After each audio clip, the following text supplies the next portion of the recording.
What is up, podheads? Back with another episode. We're back again. Don't stop. We're back again. Here we are. I don't even know what I was going to say. We talked about this before, Twan, but what was I going to say? I have no idea. I don't know. You caught me off guard.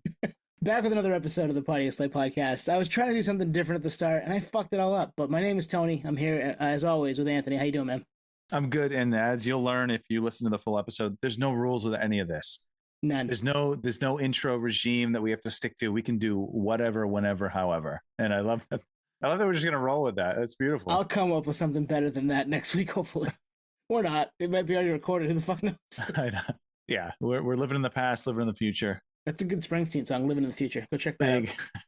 I'm gonna give the spiel: music podcasts, music nerds, interviews, album deep dives, dudes just hanging out that are 40 that love what we still love what we loved when we were 15. Yeah. And we love discovering new bands. And now we're tracking all those people down and we're talking to them. We're tracking them down. I mean, almost 300 episodes in, and we love it. Dave from Fireworks joined us tonight. Long time coming. And from our end, right? I mean, they're a band that we connected with real young. I mean, we talk about it. We grew up as they grew up, and our sound and sound appreciation evolved as they evolved, and a special band. So to have Dave on, and we kind of go chronological, right? We start from the very beginning. Yeah, this is a Podioslave special. One that we used to do a lot when we'd have band members on is just kind of let's start at the square one. We don't go super in depth about like what they did in 5th grade, but we started square one. Like how did you get into music? How'd you form the band that we're talking about tonight, and just jump off from there. And David was awesome. Like he gave us a ton in this conversation, that stuff that frankly I wasn't sure we'd get, and I'm so happy we did. I'm so happy that he was as forthcoming with his time and the things that he was able to talk with us about. Like it's a great catalog. They're an awesome band that ran through different sounds on every record. Like they're not the same from record to record, and I love that about bands like them. They're not going to just give you the same thing 6 records in. Here it is again. No, we're going to change boundaries and do something different and challenge ourselves and write what we want to write. Like that's Fireworks to a T. And I appreciate it as they were putting out the albums, but I think I appreciate it more being older. But you said something that I love, which was this is an old school special. I think in the early days of the podcast, peak pandemic, no one was promoting anything. So a lot of our episodes were chronological. Like we got into almost the behind the music type of thing. And this is kind of an hour of that. Like Dave was, like you said, forthcoming with his time and his perspective. And I think with a lot of these, our goal is to like be bigger fans of the band when we leave. And I totally am. Like I'm a bigger fan of Fireworks after having that combo, which I didn't think was possible because I told David I'm a fanboy. Yeah.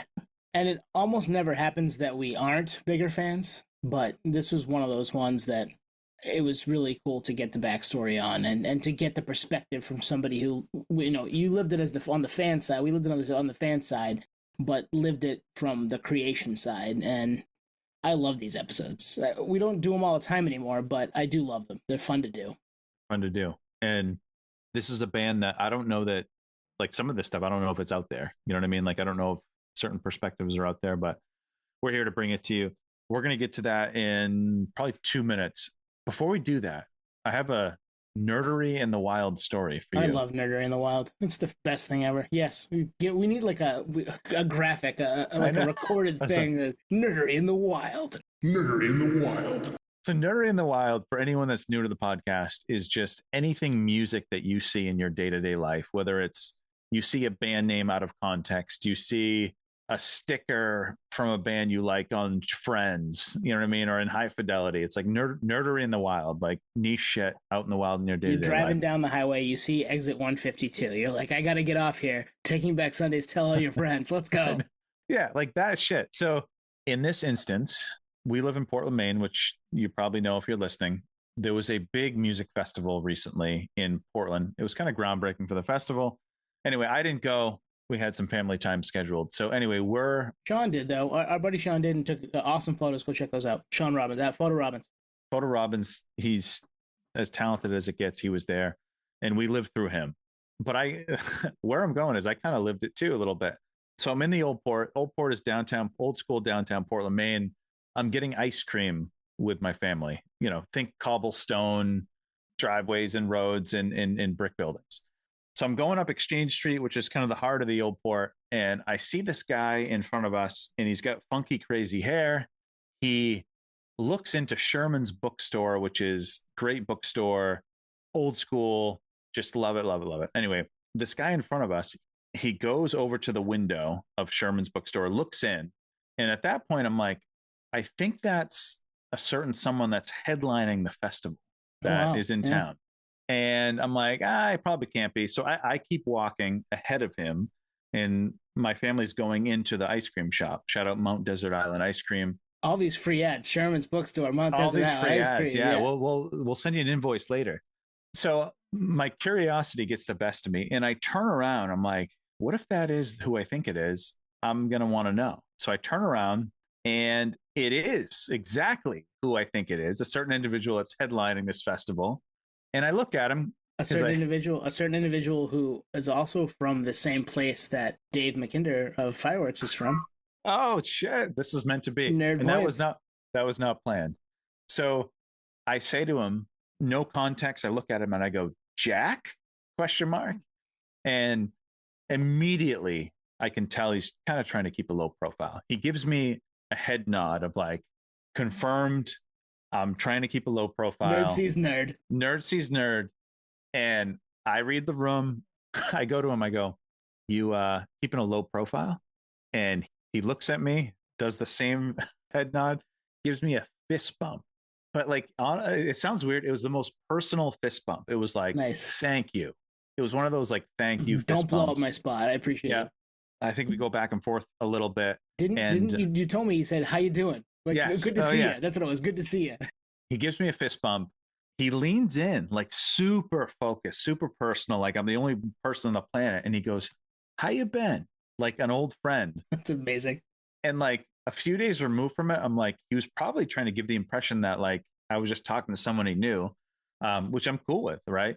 And I go, I've been good, just like that, like totally understanding what he's dropping. You understood the assignment, as the kids say. I totally understood the assignment, and I go, you must be going on in a few hours. You enjoying the day? And he's like, yeah, enjoying checking out the city, blah, blah, blah. I'm going to be heading over to the venue shortly. It was Jack White of the White Stripes. He was headlining the festival, and he was out broad daylight. He was tall. That dude must be 6'3". I never knew that. And not that I would know it, but, and I think I made this joke to you and Nate. I'm a Jack White fanboy now. Nice. Like I'm all in. I've always loved that he loves Nerdery. I think probably more than we do, which is clearly saying something. 280 some odd episodes in, that he maybe likes it even more than we do. But yeah, that's amazing that he was cool, and that was cool that he came back to Maine. He played Maine probably 2 summers ago, I think. And he the Civic Center, right? Yeah, he likes to come back, which is good, and agreed to play the Back Cove Fest, that first year ever in Maine, in Portland, right on the water there. So cool that he came in. Cool that it was like nice to you, and you get to have that moment with him for a second. And I wish I was able to go to it, but I'm happy that it happened, and those things are happening in our state.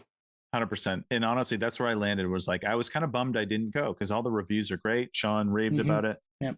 But the fact that I met him in the old port, and he was there like 5 hours before his time was on, I'm like, that's pretty cool, man. Like I said, I understood the assignment. So anyway, Nerdery in the Wild, we get a bunch of those. Yeah, those are fun. And it's amazing that there was Nerdvoyance with it, because he's also from Detroit, the Detroit, Michigan area, as well as our guest tonight. So let's get into that conversation right now with Dave Mackinder of Fireworks. So, Dave, I'm actually surprised it's taken this long to ask you on the podcast. Like you're someone that we've wanted on the podcast for a while, and I think we reached out, a few months ago, and I'm glad this is happening.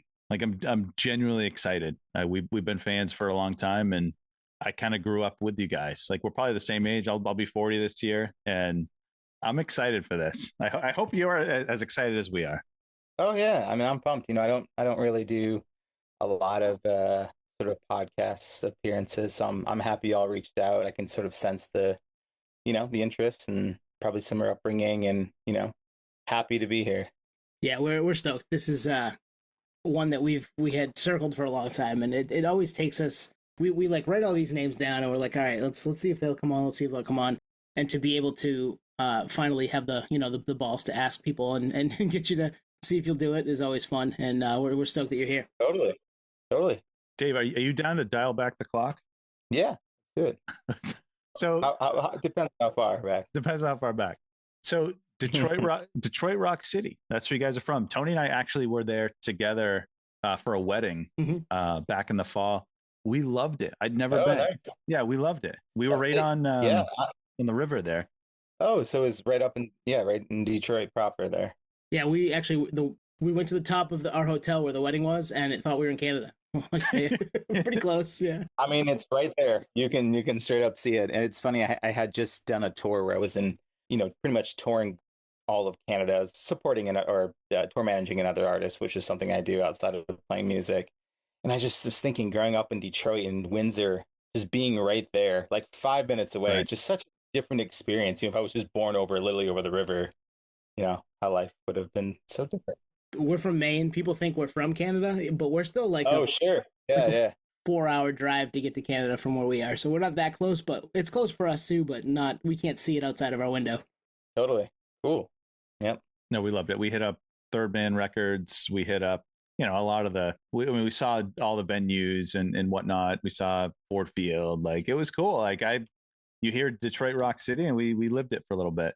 Cool. Yeah, no, it's a very special place, somewhere I'm so grateful to be a part of. And yeah, Michigan is something very special. And Detroit is such a unique city compared to the rest of the country. I mean, there's nothing really like it with such a dense music and cultural history. So it's cool to be there representing it in any way that we could have and can. So I got to ask, how does Dave from Fireworks get into music? Because it doesn't, you're not born in fireworks. So there was a ramp up, right? How'd you get into it? I think that I kind of grew into it because in high school, I think that sort of alternative or sort of punk music was something that was interesting to me. And for like a lot of people, and this is sort of a hot topic, but like some people get into Rancid, like Op Ivy is my Rancid. Like, I love Operation Ivy. And that was like one of the first punk bands that kind of changed my life. Them and Bad Religion.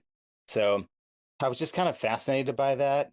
And I kind of just rabbit holed down that, and then I got into guitar, and then it was off to the races at that point.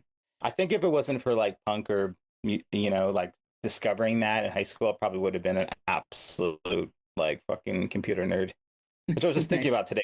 I was listening to this podcast called The Lazarus Group that was in 2015. It was like a North Korean hacker group, and I was just like fascinated by all this shit because I was just like, computer stuff is just such a polarizing thing for so many people, and I used to nerd out on stuff like that. So if it wasn't for punk, probably been a hacker. Well, there's still time. You could do both. Yeah, you could still be both. We won't blow your cover here. Okay. Yeah, I mean, honestly, being in I think it was just literally discovering any kind of like subculture stuff is what I really got into music. And that was just sort of just like so cool to me to be, alternative or whatever in high school. Were you going to shows, obviously locally? You probably get some decent stuff come through. Yeah. I remember growing up, there was a pretty like now iconic VFW Legion Hall scene, which is definitely where Fireworks is sort of like, raised from. And most of our early days of shows were in basements and Legion halls and stuff. And if you look back on some of those years of like, early aughts and stuff, I mean, we were seeing, iconic For Our Life's Sake now, who's Metro Detroit's probably my favorite metalcore band of all time. But then you'd see Boys Night Out and Silverstein and Misery Signals all in like little spaces, and that was Detroit to Metro Detroit sort of music scene for so long. So I grew up like kind of going to those sort of spaces, and that is something that is like, I think stuck with me because I had yet to see, I mean, I'm sure those scenes in those shows still exist, but I feel like the entry point to just being a band and then just blowing up is so easy now. Well, there's just more avenues for exposure. And I feel like, not to sound like the jaded old guy, but really had to tour for a long time to start, getting on a good support shot, tour or whatnot. So, no rhyme or reason, but just sort of different experiences. For those reasons, those like Legion halls and basement shows are really important to me. Well, now there's like a path. There's like a documented path. Like you see a lot of the band, like like all the bands playing when we were young. Like you can see their path. Back then, it was like VFW and then see what happens. You know what I mean? So Yeah. how does I actually don't know. How does Fireworks form? Like how do you guys? Were you guys friends? Was there a distinct sound in mind or?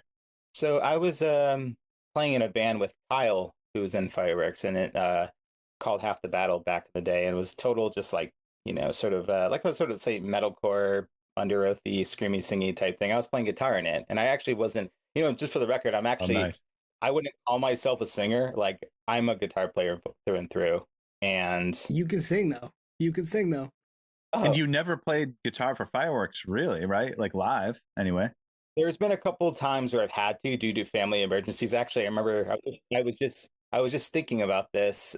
I had played guitar at Poughkeepsie at the Chance, which is no longer there, and just thinking about those sort of. There's been a couple handoff shows, but on the records and stuff, I'll play a lot of guitar. It's kind of an interesting dynamic because I'll write a lot of the riffs and sort of like initial guitar parts before the collaboration with other guys, but I don't do it live. So I'm just sort of the one who just has to sing. So you're in another band with Kyle, and then how does it turn into Fireworks? How does that end up happening? Just kind of yeah. We just sort of they were based in a town called Livonia, which is sort of Metro Detroit suburb, and Kyle was sort of my entry point to the rest of the Fireworks guys. Like they kind of grew up in this town. I grew up in a different sort of town. We met because of this other band, and we just kind of wanted to start like a more melodic punk band. And so we just kind of had a couple band practices and that was it. Yeah. I'm trying to think like in 2000, this would have been like 03, 04, probably 04. Something like that. Yeah. Like what's popping off? Like this is obviously like pop punk has gone mainstream. This is I'm just trying to think like Bridge 9 era. It was kind of pre the heyday there. I'm just trying to think of what's going on at this time. Yeah. I feel like this is sort of Fall Out Boy, Take This to Your Grave. Yeah, for sure. Era, right? So like kind of like that's bubbling. I mean, in our immediate area, there was like Hit the Lights from Liam, Ohio, and oh yeah, definitely. Yeah, I mean, and then, dang, I mean, we always kind of loved that sort of sound, that type of energy. We love Saves the Day, still one of my favorite pop punk bands of all time.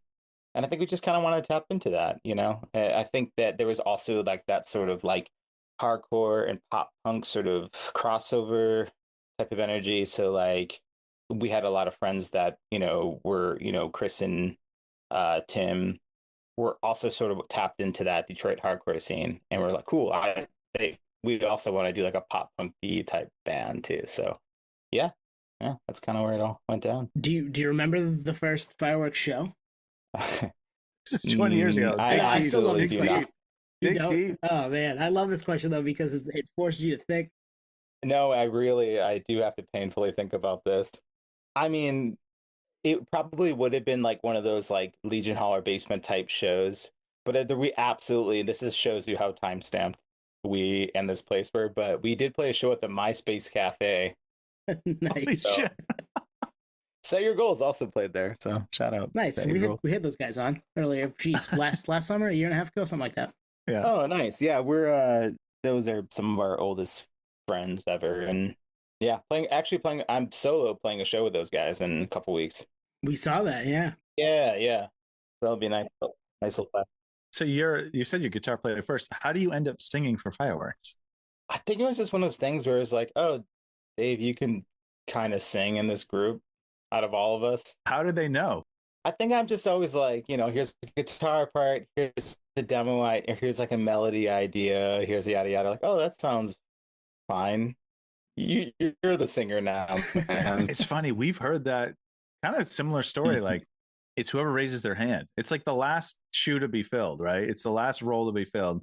And it's someone that's just like, well, he can kind of sing, or like, yeah, I'll do it, Yeah, that was definitely the vibe. I mean, I think that despite not me being like the singer I personally want to be, I made it work, right? So you figure out your thing, but I'm also very passionate about it, and I'm passionate about singing. I'm passionate about playing music, so I think that kind of stuck out more than the rest of the guys too. It's just like, yo, he really wants to fucking do this.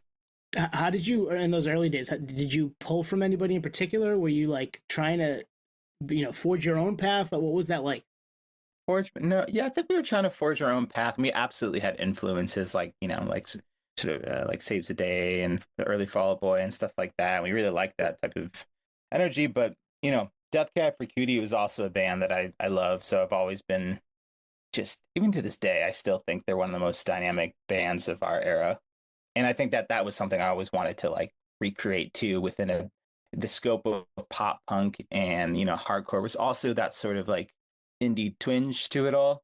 So that's something that's always been kind of important to me is also sort of just like kind of get dynamic within your genre.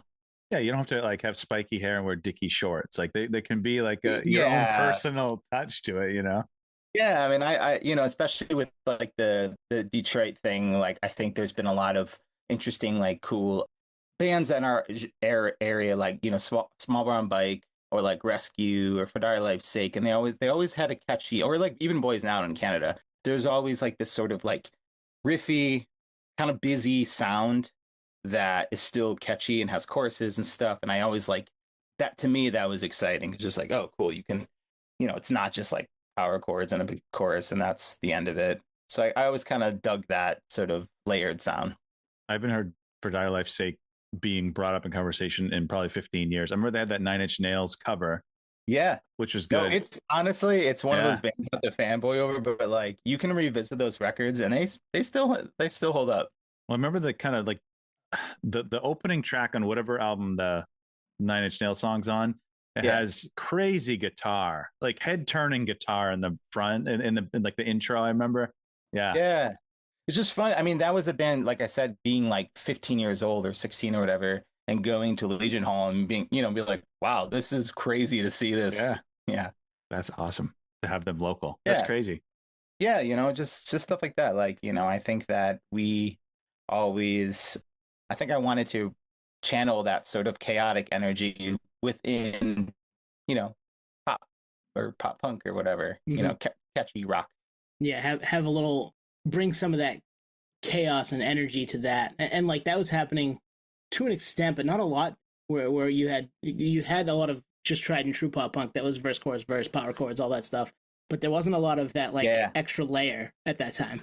No, definitely not. I think that, there's I feel like the problem in a genre that's often pigeonholed is just sort of people just trying to replicate one another as opposed to people just sort of like finding their own sound that works in that context.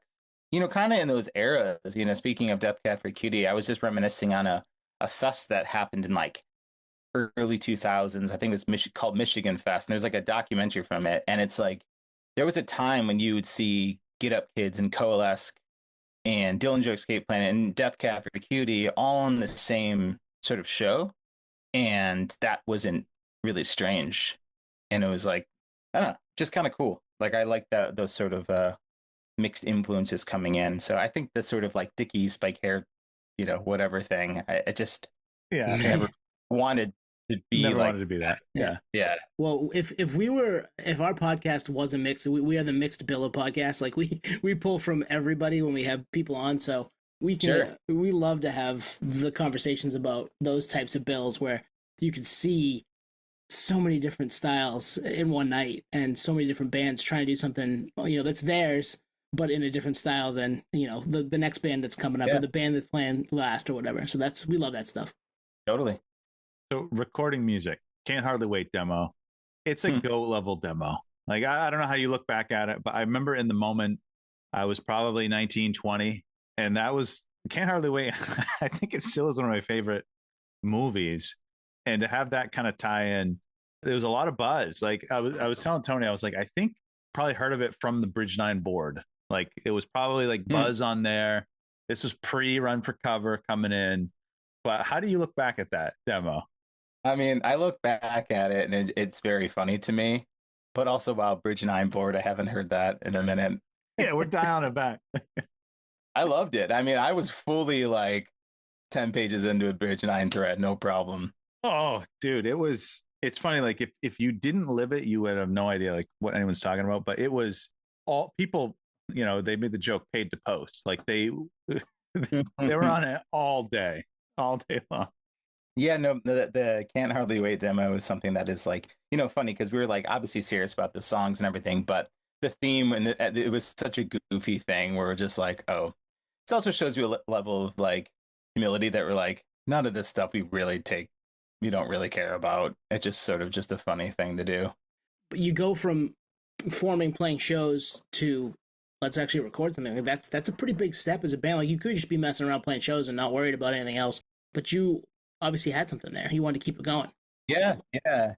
I think that the just sort of this is my experience about playing in a band is that every sort of lateral move always just feels so exciting, and that is such a scalable thing, right? So like playing your first show is just as exciting as then you record your first demo, then it's like a record and their first full tour, and it's like kind of addicting. So it's like all those little like sort of peaks are what we kind of strive for as musicians and artists. So yeah, that was a big deal. That was really cool, and I still look back at finally those sort of like little moments because that stuff is what matters in the context of a lifespan of a band and whatnot.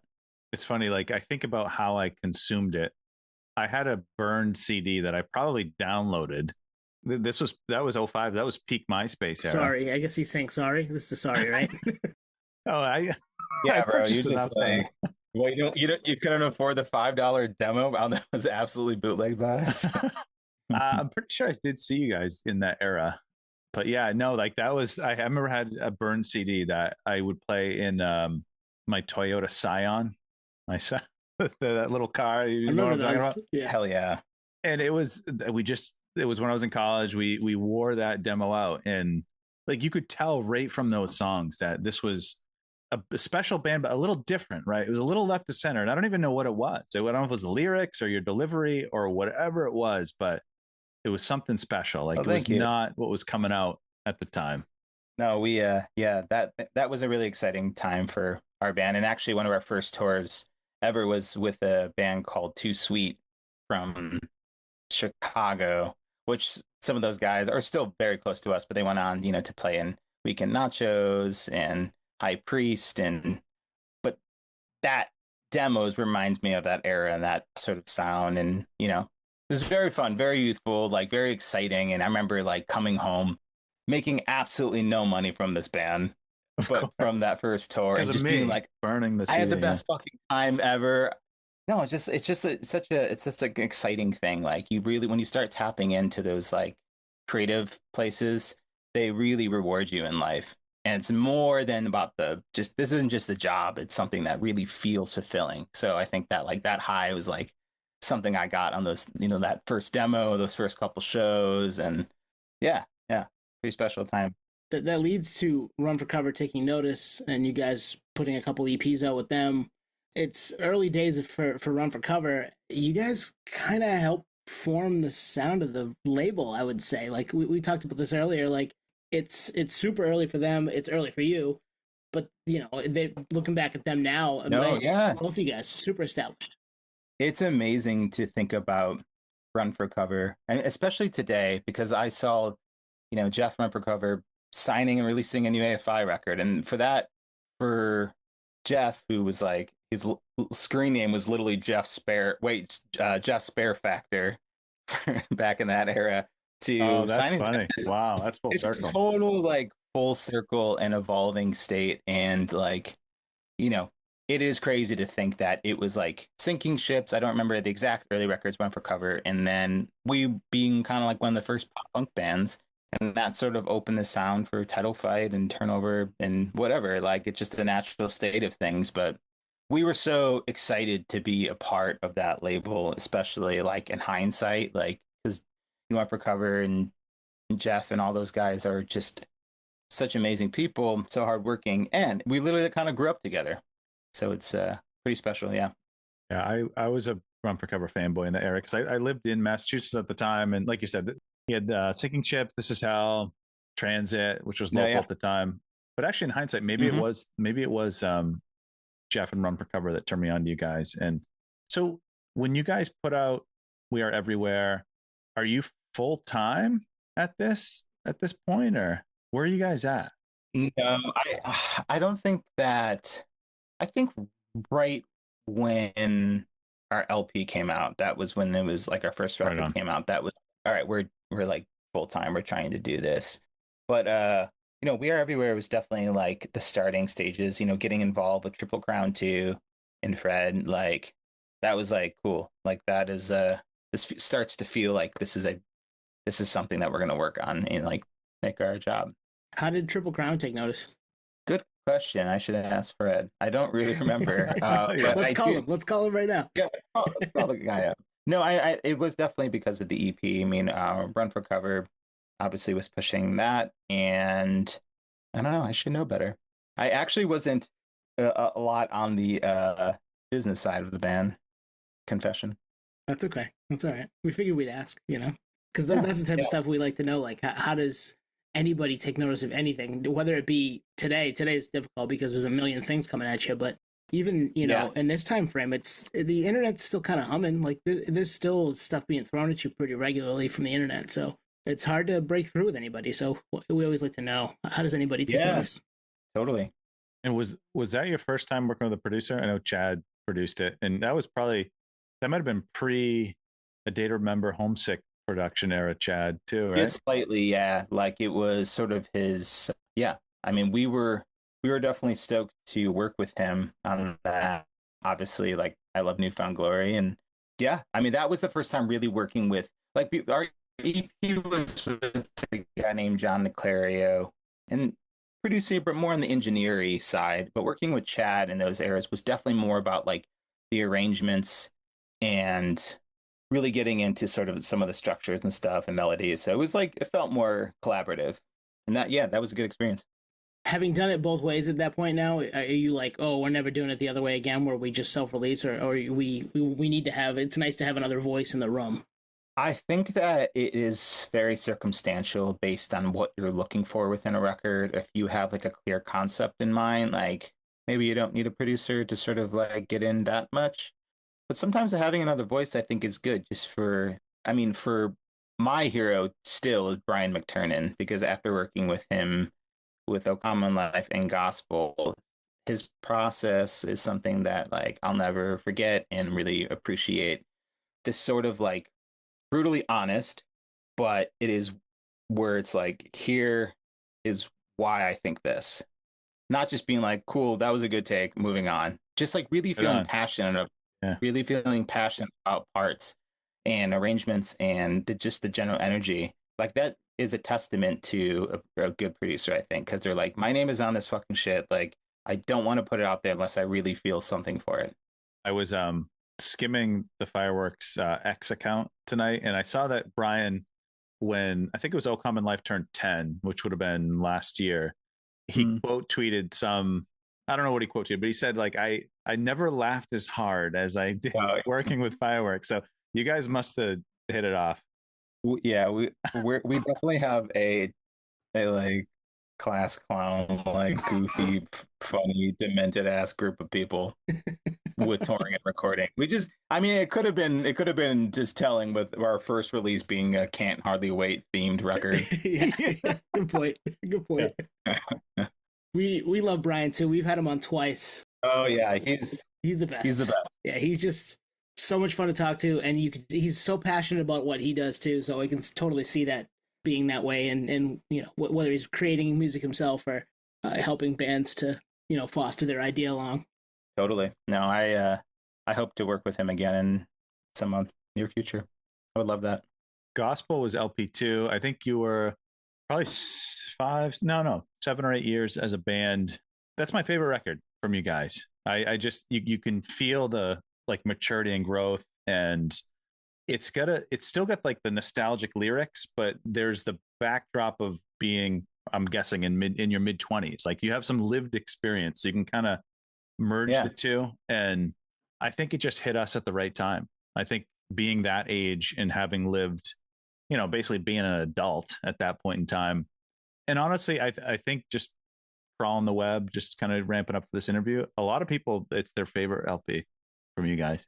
Yeah, thank you. Yeah, thanks for saying that. I honestly think that's probably my favorite record too, because I think it was the first album that like we really wanted to play around with our sound, right? Like, cool, let's like slow it down here. Let's try to add like some more ambient parts and kind of get a little experimental, but also let's have the most like fun, outrageously fast and punk sounding songs all on the same record, right? So that's sort of the motif of our band up until that point. It was just like kind of, the sort of stock template like type of thing. Like it just doesn't resonate with us. It's not the type of band where like we wanted that. So we always kind of existed as like a black sheep in the context of like what pop punk is or whatnot. Yeah, and I think probably, and maybe you felt this in the moment, I'm not sure, you could tell us, but people are probably like, what the fuck at times, but like looking back on it, especially now with the hindsight, 15 years, all that, essentially being like, that is so cool that exists, because all of the other stuff around it isn't as cool. Like 100%. This has a different vibe. I can go back to that and get something that isn't just cookie cutter. I'm not going to name names, but you know what I mean? Like that's cool. I think one of the biggest thing too is that we never wanted to release a record or anything that we felt like embarrassed to listen back to. I feel like a lot of time bands from that era, also not saying names, you're like, I don't like to think about that time of my life. And I'm like, why? That should be the best time.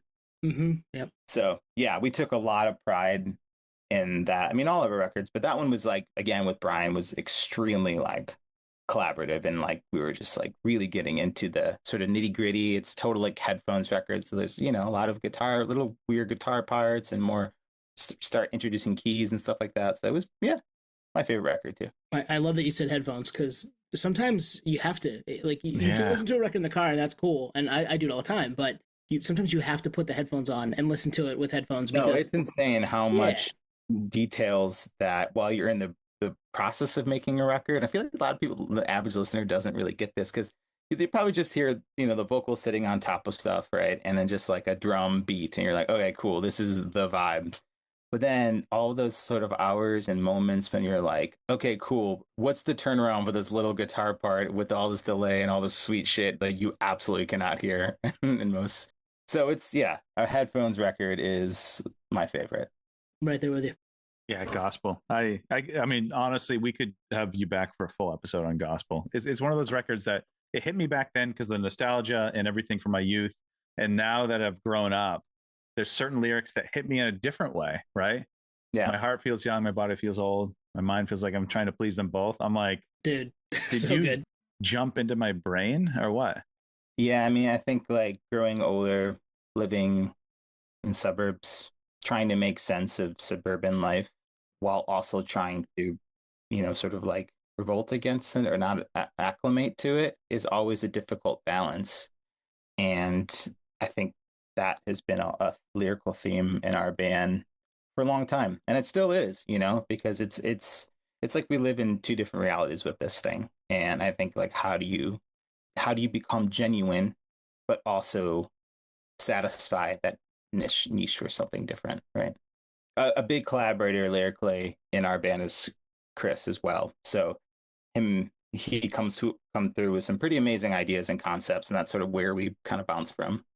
I love that. I think, Tony, we've joked, like, if we were started a band, like, there wouldn't be one songwriter, there wouldn't be one lyricist. You know what I mean? It'd be two, we'd need to collaborate. We'd have to collaborate. And that's good. Pulling people like you, David, to help us out. Yeah, I mean, again, my strong point is a sort of melody and guitar work and stuff like that. Like, I'm about that. But I love the collaborative process. It's some of my favorite. Honestly, one of my favorite things about being in a band is just really that birth of starting an idea and getting excited about it. And that's just like so special, right? And then everything after that is just ornamentation to the original idea. Yeah, I like that. So, and being somebody who comes from playing guitar and then all of a sudden you're up front also singing and you're helping do both when it comes to writing, does one come before the other typically? I think that it's pretty circumstantial. I think that I will come through with a riff or a sort of, I probably have 1,000 voice notes on my phone I would never want to share online, but that's sort of the start of it, right? Just like the essence or whatever. But then other times there's a line that Chris had written or I'll come up with, And that kind of is like the thing that hits, you know, and that straight up becomes the theme. LP3, Oh Common Life, 2014. Like it's funny. For all your releases, I can remember where I was, and I'm sure it's the same with you. I mean, you created this stuff, but like I can remember that time of my life and all that. But Oh Common Life, I don't think people are ready for that album. I really don't. No, I think that was also a period in my life where that was extremely challenging with my dad dying, and that was obviously and Run Brother Run, and that was one of those lines where it was like, "It's 25, my dad died," and I was like, this is how I feel right now, right? So I'm just gonna use this band and use this platform to kind of just get like extremely personal and kind of sad with it, and just like, cool, this record is about grief. This record's about loss, and and there is that sort of hope at times on the record, but we just, yeah, I mean, we were down bad, and we just we just wanted to share that, I think, even subconsciously, yeah. And you don't have to answer this if you don't want to, but did making that and putting it out there help? I think that it did, because I actually know that it did. And I think it's important when you do have loss in your life or grief, that when you're ready to talk about it and share, not to sound like corny, but I think you will start to see that people resonate with that more than you would believe.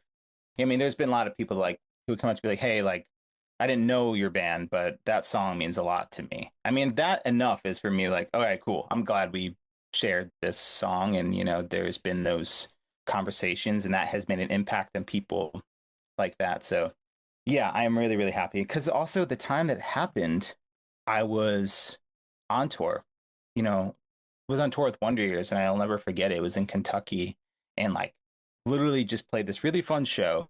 It was with Living with Lions, Make Two and Men, Wonder Years.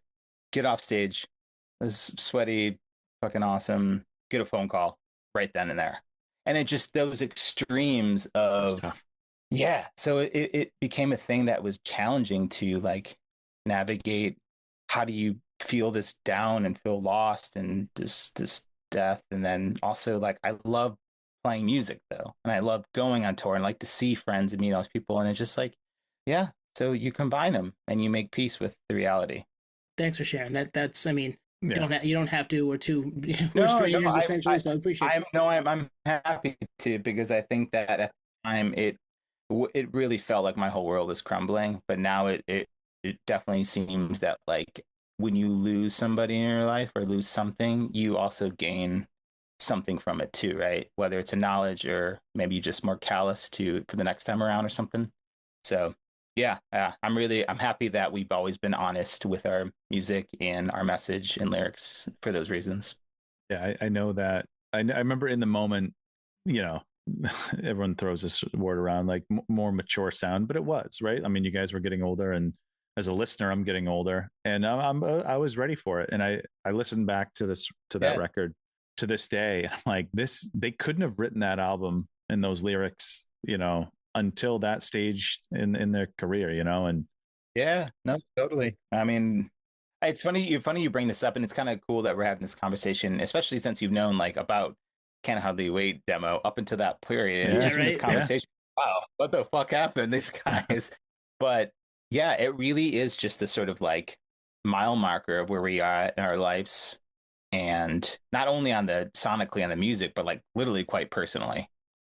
Yeah. And we hear that a lot. We've heard that a lot over the 5.5 years of doing this, that like these records or EPs or even songs are snapshots in time for both us as fans and you as, the writers of it and the producers of the music. Like you have to be at that very moment to make it, and you couldn't have done it at any other time. It wouldn't have worked. It works then, and it works then for us when we heard it. It's awesome that it can live on forever after that, but in that moment, you have to be in that moment to get there. I guess the ultimate goal for someone like me and thinking about it is like, how do you make a mile marker in your life without that sounding time stamped, And I think when you think about like pop punk, it's like, oh man, this is so like 2000 and whatever's. But then you listen to Motown, I still listen to Motown, but like this song could come out now and fuck, like, yeah. It's funny when it's in the scope of like a certain genre, but I still go back to Fireworks Records because I think we put a lot of time and energy not only to the sound but just like really the feeling, and that's just something that yeah, that I don't think I'll ever be able to unshake when it comes to writing music.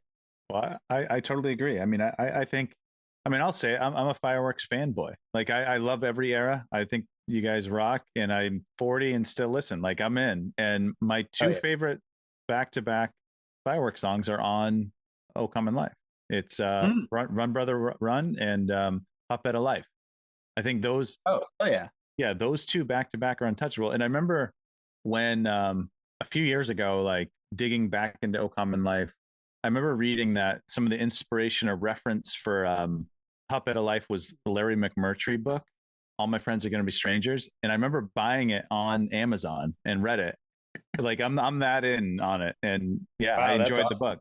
Yeah. So is that where it came from? The Puppet of Life, like that phrase? I believe that's a Chris thing, but Right on. it probably is. We had a lot of nod to, Vonnegut in our music too. Yeah, there's a Vonnegut poem that we reference, "Jerking Off the Sky." So yeah. Off the new record, yeah. But yeah, it's timeless, and I love that you said that. Like maybe sometimes the goal, you want it to live on its own and live in any era. I think it does. Like if "Oh Common Life" came out in 2025, it would still hit even without the backdrop of Fireworks at all. Yeah, that means a lot. I mean, that's another example of working with Brian where it was really cool because I think that we originally showed him like the Run Brother Runs song and idea, and I said like "Carolina in My Blood." He's like, "Was this a fucking country song? Like what?" Yeah. But it's like I have a half brother in Carolina who died, but it's all related to it. But it is funny because it's like stylistically, it's like this doesn't sound like anything, and then he'll be like, "All right, cool, let's make this work in the concept or the context of this record," right? So yeah, that was a really special moment, I think, recording that record for me too. After that, you guys go on hiatus for a little while. You don't have to tell us why if you don't want to. That's perfectly fine. But you did come back, and it got kind of stunted by the pandemic. But you did come back. You got to come back late 2019, early 2020, right? And then the world kind of had other ideas, and then you end up putting the record out in the first day of 2023, right? Higher Lonely Power. So. We listened to it on New Year's. Remember, Oh, Tony? yeah, we were talked texting? about it on the podcast. I remember talking about it pretty quickly thereafter because you were like, "I do Fireworks record?" Like, holy shit, it's been 9 years. Yeah. I mean, it's one of those things where we never like really said, "Let's break the band up." It's sort of just like let's cool out for a while. 10 years later, but that the idea still went on, right? So I never stopped writing for the band, or never stopped like thinking about possible songs and stuff like that. We've all like are very creative people, so I don't think the idea ever just really like we put it in the ground. And when the timing kind of felt right to just do it, we just sort of like tiptoe back into it. Well, I remember this probably was 2019, 2020. A friend of mine who was a big Fireworks fan was like, "There's a new Fireworks song." I'm probably butchering the thing about, but Dimitasi. Yeah, Democrats. And he was like, "It's under their Spotify, but I'm not sure it's them." And I listened to it. I'm like, okay, listening. And then when you come, it's not honestly until you come in, I'm like, that's Fireworks. Like that is definitely Fireworks. What are you talking about? But I love that song. Like that was, so, I mean, were you guys writing the whole time or? No, we we always had ideas, and that song was like, let's just do like kind of like a kind of long, dynamic sounding song with lots of layers and kind of just like low tricks and stuff like that. And then we had like, I was just reminiscing about this. We had a fun little survey that we released online, as sort of like a ambiguous, like sort of eerie survey about Facebook groups and gun lobbyists, and just like really weird shit to get a survey. And I wanted to get the results and put it on a t-shirt, but it actually was sort of hinting about Higher Lonely Power before it coming out. And in that song we referenced Higher Lonely Power, and it's sort of just like just setting ourselves up for like a vibe for maybe future songs. So when did you decide, all right, let's get together to make Higher Lonely Power and put it out?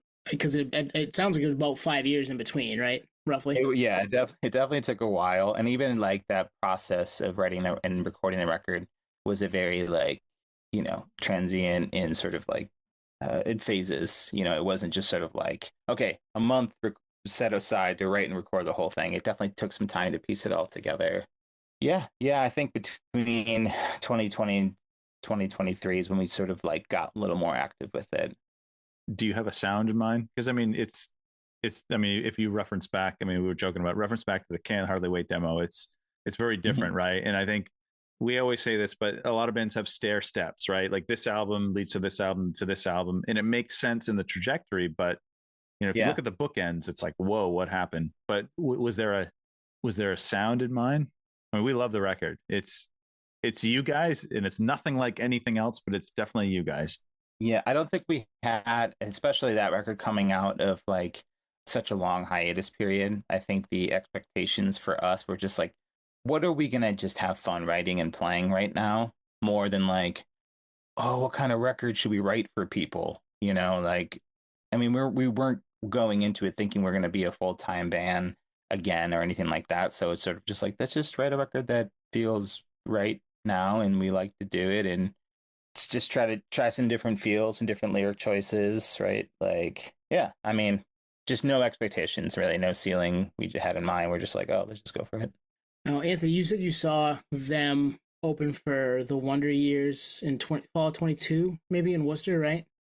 Yep, Palladium. Oh yeah, Palladium. I remember that. So were you playing any of the songs then? I can't remember. No, we were not, because we were unsure if we were gonna play a new song or not. No, we definitely kind of led into the nostalgia thing with playing with Wonder Years again. We're just like, yeah, let's just kind of revisit this with some old tunes. Were you out on that tour being like, we got shit for you guys, and you have no fucking idea? Like, January 1 rolls around, and there it is.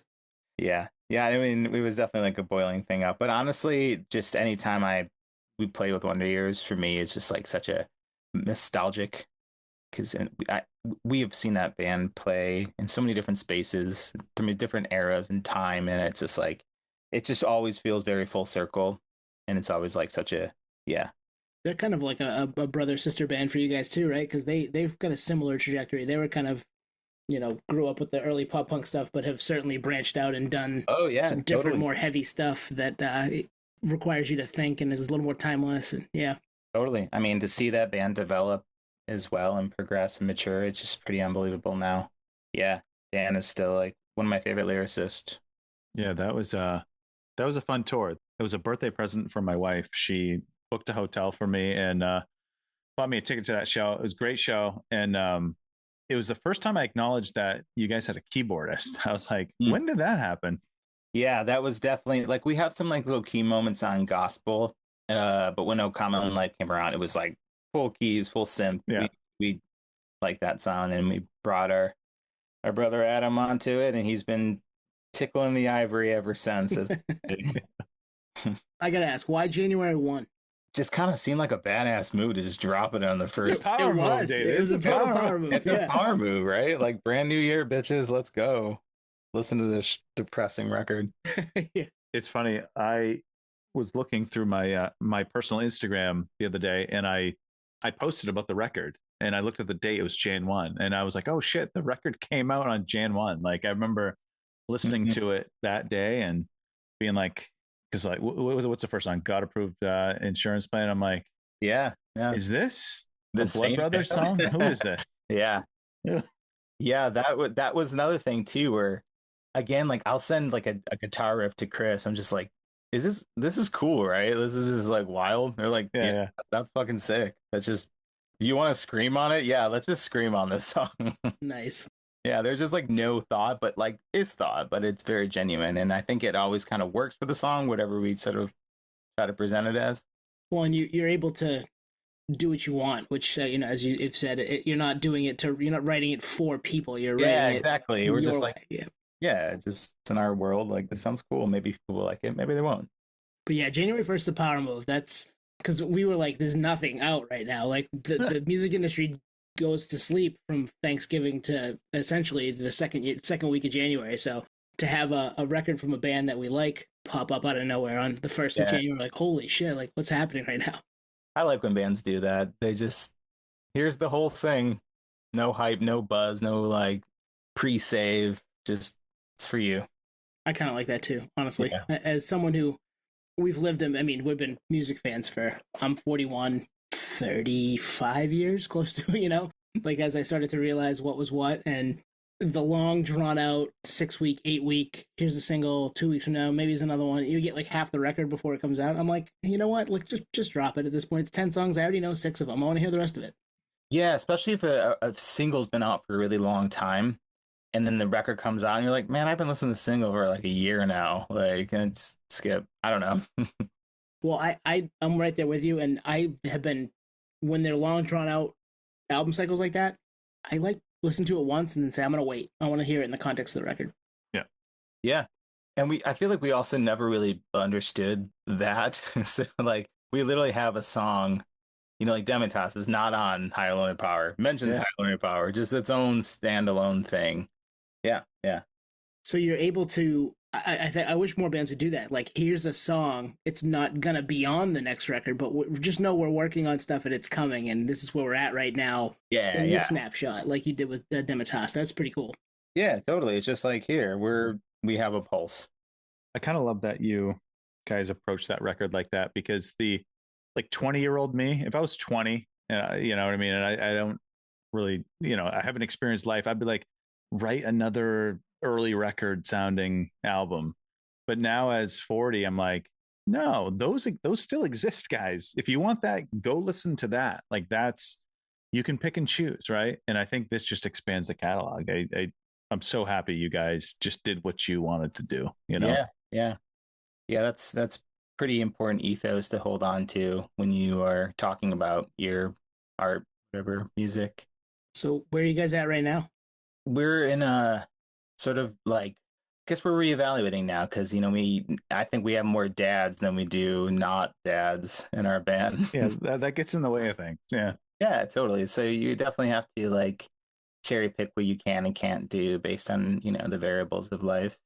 But writing music never stops. Like, that is something that is always, especially on myself and Chris's and Adam's brain. We, in addition to Fireworks, we collectively have other projects.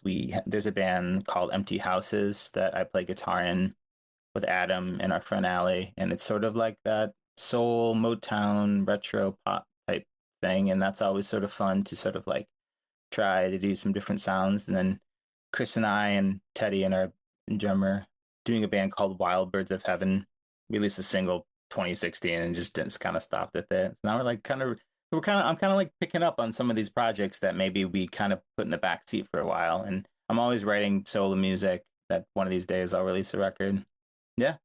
I think that nothing is ever off the table within our band. We definitely have a surprise for next year or two that we want to share with people. Ooh, all right. Well, I remember, because I follow you guys on Instagram, you had that show with Bad Beat, and I was like, why can't I live in that region? Like, I would be there, and I would bring everyone I know, Yeah, we played Hot Mulligan's holiday show, sort of like the other Michigan brothers there, and then Bad Beat is just so fun. Edgeman printing, what they've done for Detroit and what they continue to do, is pretty amazing for Detroit hardcore. So we like, let's play, and it was like such a fun show. It's like just this sweaty basement screen printing shop show, and like, this is a really special place, and this is like the type of energy that made us keep going from the start. David, we're going to close this with a pretty personal question, and if you don't want to answer it, you can pass on it. Okay? Yeah. How in the hell did you guys land on the Tony Hawk soundtrack? Super personal now. Yeah. Honestly, like, when I heard, like, Run for Cover told us, it's sort of like, hey, they kind of want to put this song, and it sounded really like, whoa. Holy shit. That's full circle, by the way. Like, I'm kind of good with music now. Like, for me, that was also an entry point to punk, was like, that game being like a computer. 100%. Right, Tony? I mean, that was... We said that this afternoon when we were prepping. I assume you're the same age. Like, that was game changing. That was like Suicidal Tendencies. Let's go. Like, it was game changing. Yeah, no, I mean, I feel like most people know about Goldfinger, Suicide Machines, and Suicidal Tendencies. Is there any kind of new sound? You're like, oh, this is cool. Like, this is so fun. Yeah, I honestly, from what I heard, they just liked the energy of the song. They thought it was like just aggressive and fun.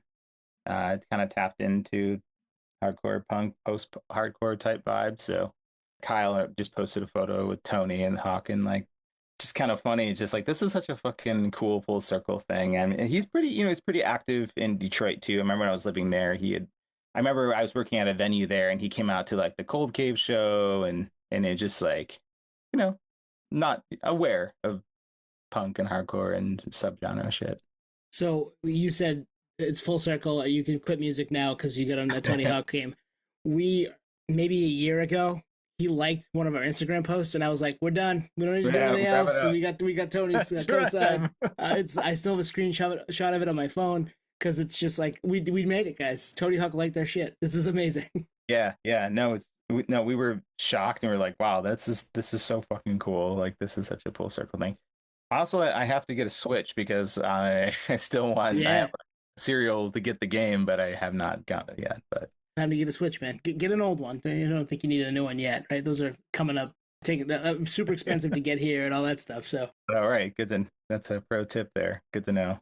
No, that's really fun because like at that point, I mean, that was pretty recent. You're 20, 21 years as a band, and like yeah, to have that happen. I mean, was it a phone call? Jeff's like, dude, what's going on? Yeah. No, there's just no rules in music, man. That's what's so cool about it. You just never know what is going to happen for bands. You could have been a band for 2 decades, and all of a sudden you release a record that really, really resonates with people, and you're like, oh shit, we were going to break up, but I just kidding.